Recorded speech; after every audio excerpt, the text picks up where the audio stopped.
أعوذ بالله من الشيطان الرجيم بسم الله الرحمن الرحيم يا أيها الذين آمنوا لا تقربوا الصلاة وأنتم سكارى حتى تعلموا ما تقولون ولا جنبا إلا عابري سبيل حتى تغتسلوا وإن كنتم مرضى أو على سفر أو جاء أحد منكم من الغائط أو لامستم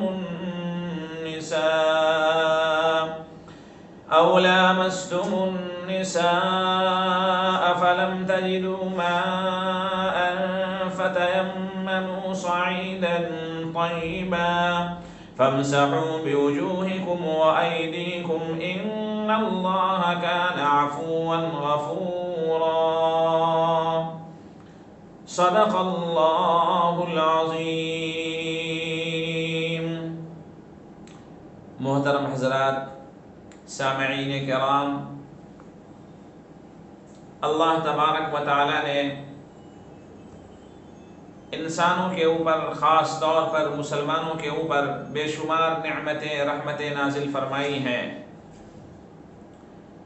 انہی میں سے ایک نعمت تیمم کی بھی ہے۔ تو اللہ تبارک و تعالی نے تیمم کو وضو اور غسل کے قائم مقام بنایا ہے۔ تیمم کا حکم آسمان سے اس وقت نازل ہوا جب ایک سفر میں رسول اللہ صلی اللہ علیہ وسلم کے ساتھ حضرت عائشہ صدیقہ رضی اللہ عنہا بھی ساتھ میں تھیں۔ انہوں نے اپنی بہن سے، حضرت اسماء رضی اللہ عنہا سے ایک ہار مانگ لیا تھا۔ جب یہ قافلہ گزرتے ہوئے مقام ذات الجیش پہ پہنچا، وہاں پہ ان کا ہار ٹوٹ کر گلے سے گر گیا۔ آپ صلی اللہ علیہ وسلم نے وہاں قافلے کو رک جانے کا اور ہار کو تلاش کرنے پر چند لوگوں کو مامور فرمایا۔ اسی بیچ میں نماز کا وقت قریب ہو گیا اور بعض لوگوں نے یہ لکھا ہے کہ فجر کی نماز کا وقت قریب ہو گیا۔ لوگ ادھر ادھر پریشان ہونے لگے کہ پانی سے وضو کریں، نماز کی ادائیگی کی تیاری کریں، لیکن انہیں پانی کہیں نظر نہیں آ رہا تھا۔ وہ لوگ حضرت ابو بکر صدیق رضی اللہ عنہ کے پاس تشریف لائے۔ انہوں نے جب یہ بات سنی تو اپنی بیٹی کو یعنی حضرت عائشہ رضی اللہ عنہا کی سرزنش فرمائی۔ اس موقع پر رسول اللہ صلی اللہ علیہ وسلم حضرت عائشہ رضی اللہ عنہا کے زانوں پر سر مبارک رکھ کے آرام فرما رہے تھے۔ جب فجر کا وقت بالکل قریب ہو گیا تو آپ اپنی نیند سے بیدار ہوئے۔ عائشہ رضی اللہ عنہا نے آپ کو نہیں جگایا کہیں آپ کو کوئی تکلیف ہو جائے۔ اسی موقع پر آپ کے اوپر وحی کے آثار ظاہر ہونے لگے، اور پھر رسول اللہ صلی اللہ علیہ وسلم نے قرآن پاک کی آیت تلاوت کر کے لوگوں کو سنائی کہ اے لوگوں، جس کا پورا خلاصہ یہ ہے کہ اگر تمہیں غسل کی ضرورت ہو، وضو کی ضرورت ہو اور پانی نہ ملے تو تمہیں پاک مٹی سے سعیداً طیبہ، پاک مٹی سے تو وضو تیمم کر لینا ہے، اور یہ وضو اور غسل دونوں کے برابر ہوگا۔ میرے محترم بزرگوں اور دوستو، تو اس طرح سے یہ واقعہ، یہ آیت نازل ہوئی آسمان سے، اور پھر اتفاق کی بات یہ ہے کہ جو ہار گر گیا تھا، گم ہو گیا تھا، ہار بھی مل گیا۔ تیمم کے تعلق سے دو تین باتیں بہت ضروری ہیں، اور وہ یہ ہے کہ تیمم کس چیز سے ہوگا۔ یاد رکھیے، تیمم پاک مٹی سے، پتھر سے، سنگ مرمر سے، فیروزہ سے، عقیق سے، زبرجد سے، اور اسی طرح ریگ سے، ان تمام چیزوں سے جو مٹی کی جنس سے ہوتی ہے تیمم کرنا جائز ہے، تیمم ہو جائے گا۔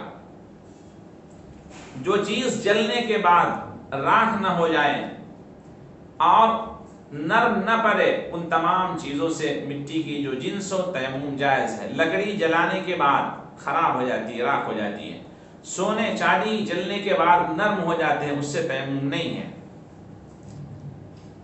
اسی طرح تیمم کے تعلق سے حضور پاک صلی اللہ علیہ وسلم نے ارشاد فرمایا کہ مجھے 3 چیزوں کے ذریعے سے افضلیت عطا کی گئی ہے۔ جعلت صفوفنا کصفوف الملائکہ، اس امت کو امتیاز بڑھتا گیا کہ ہماری صفوں کو فرشتوں کی صفوں کی طرح قرار دیا گیا۔ وجعلت لنا الارض كلها مسجدا، ساری دنیا کی زمین اگر پاک ہو ہمارے لیے مسجد یعنی سجدہ کرنے کی جگہ بنا دی گئی، کہیں بھی انسان چاہے زمین پاک ہو وہاں پر نماز ادا کر سکتا ہے۔ وجعلت لنا الارض كلها طهورا الى لم نجد الماء، تمام دنیا کی مٹی ہمارے لیے پاک بنا دی گئی، اگر ہم پانی نہ پائیں اس مٹی سے ہم پاکی حاصل کر سکتے ہیں۔ یہ خصوصیت ہے جو آقا صلی اللہ علیہ وسلم کے ذریعے سے اس امت کے ایک ایک انسان کو عطا کی گئی۔ دوسری چیز یہ ہے تیمم کے تعلق سے کہ تیمم کیسے کیا جائے اور کن حالتوں میں کیا جائے۔ تیمم کن حالتوں میں کیا جائے گا؟ جب انسان بیمار ہو، سخت سردی ہو، پانی نہ ملتا ہو، پانی ملتا ہو لیکن اندیشہ ہو کہ اگر لے گا تو کوئی جانور اس کو کاٹ لے گا، ڈنک مار لے گا، کوئی انسان اس کو جان سے مار دے گا، یا پانی اتنا ہو کہ اگر اس سے وضو کر لے تو آدمی پیاسا مر جائے گا۔ یہ چند چیزیں ہیں جس بنیاد پر انسان کو تیمم کرنے کا حکم دیا گیا ہے۔ دوسری چیز یہ ہے تیمم کیسے کیا جائے۔ تیمم کرنے کے طریقے کئی طرح سے ہیں۔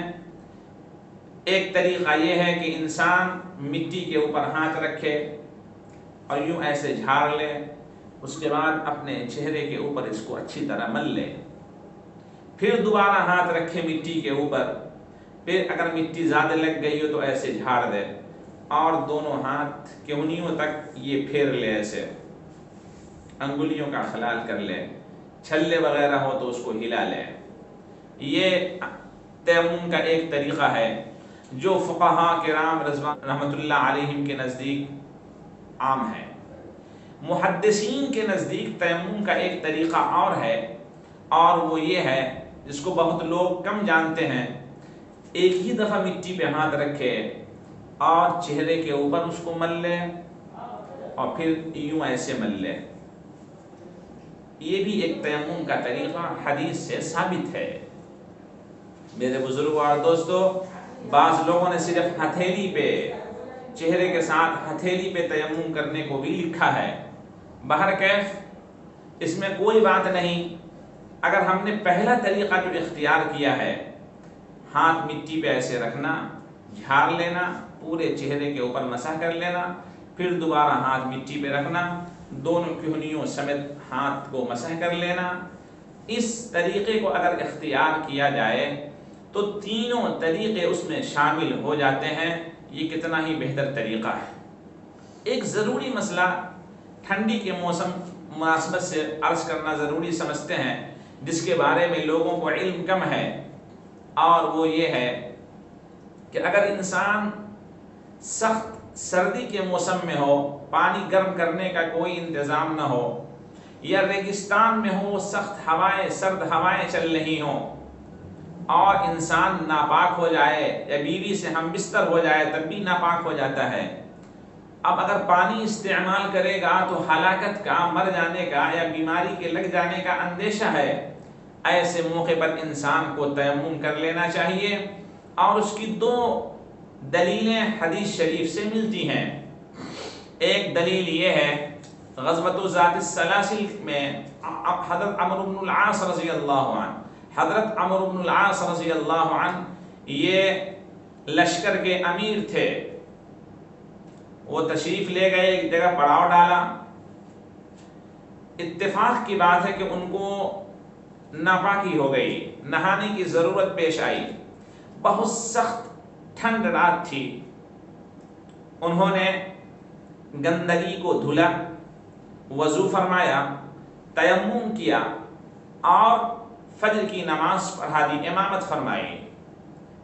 بعض صحابہ رضی اللہ عنہم نے جب ان کی اس حالت کو دیکھا، وہاں پہ کچھ نہیں کہا، مگر جب یہ قافلہ لوٹ کر آقا صلی اللہ علیہ وسلم کی خدمت میں آیا تو ان لوگوں نے آقا سے شکایت کی۔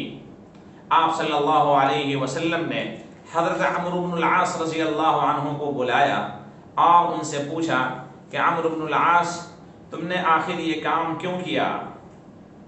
تم نے جنابت کی حالت میں نماز پڑھا دی۔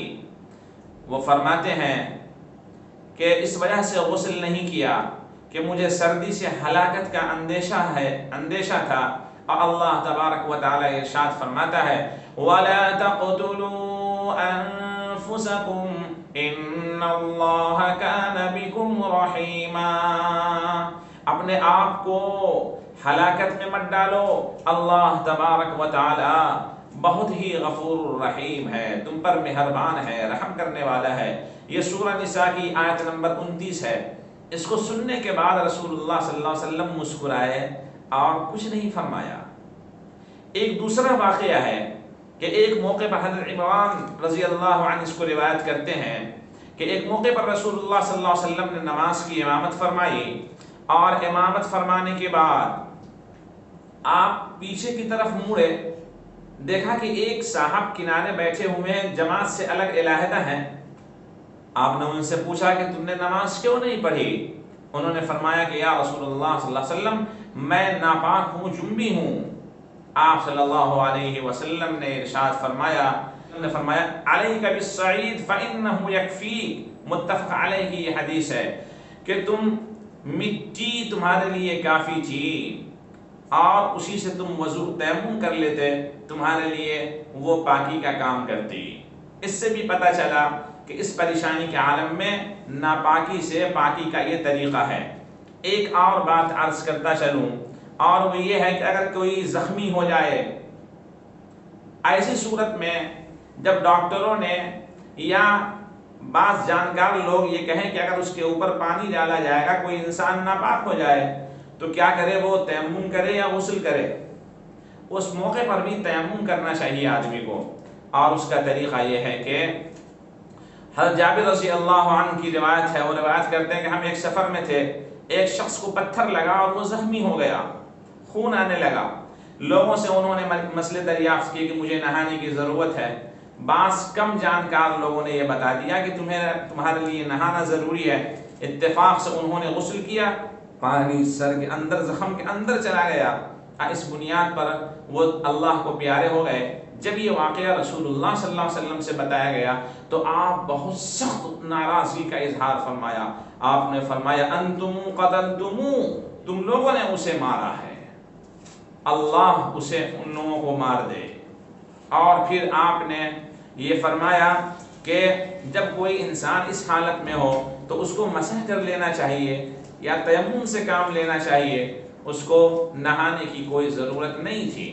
بلکہ تیمم کے تعلق سے یہ ہے کہ اگر کسی انسان کو پانی نہ ملے، 10 سال تک پانی نہ ملے، تب بھی وہ مٹی کے ذریعے سے تیمم کرتا رہے گا، وضو کا بھی بدلہ ہو جائے گا اور نہانے کا بھی بدلہ ہو جائے گا۔ جیسا کہ رسول اللہ صلی اللہ علیہ وسلم نے فرمایا ان الصعید الطیب وضوء المسلم وَإِن لَّمْ يَجِدِ الْمَاءَ 10 سنین، پاک مٹی مسلمانوں کا وضو ہے اگرچہ 10 سال تک اسے پانی نہ ملے۔ میرے بزرگوں اور دوستو، یہ چند باتیں تھیں جو عرض کر دی گئیں۔ اللہ تبارک و تعالی ہم سب کو تیمم کے مسائل کو سمجھنے، اس پر عمل کرنے کی توفیق عطا فرمائے۔ اور بہت سارے لوگ تیمم میں غلط فہمی کے شکار ہیں، وہ مٹی کو پاؤں پہ بھی ملتے ہیں، سر کا مسح بھی کرتے ہیں۔ ایسا نہیں ہے، بس ہم نے جو باتیں شروع میں بتا دی تیمم کے تعلق سے، یہی باتیں تیمم میں کافی ہیں۔ بہت سارے لوگ فجر کی نماز کو چھوڑ دیتے ہیں، ٹھنڈی کا موسم آتا ہے، نہانے کا انتظام یعنی گرم پانی کا انتظام نہیں ہوتا، فجر کی نماز وہ غائب کر دیتے ہیں۔ ایسا نہیں کرنا چاہیے۔ اگر ان کو ضرورت ہے نہانے کی تو پہلے ناپاکی جہاں لگی ہے اس کو دھل دیں، کپڑے کو بدل لیں، وضو کر لیں، اس کے بعد تیمم کر کے ان کو نماز کا اہتمام کرتے رہنا چاہیے۔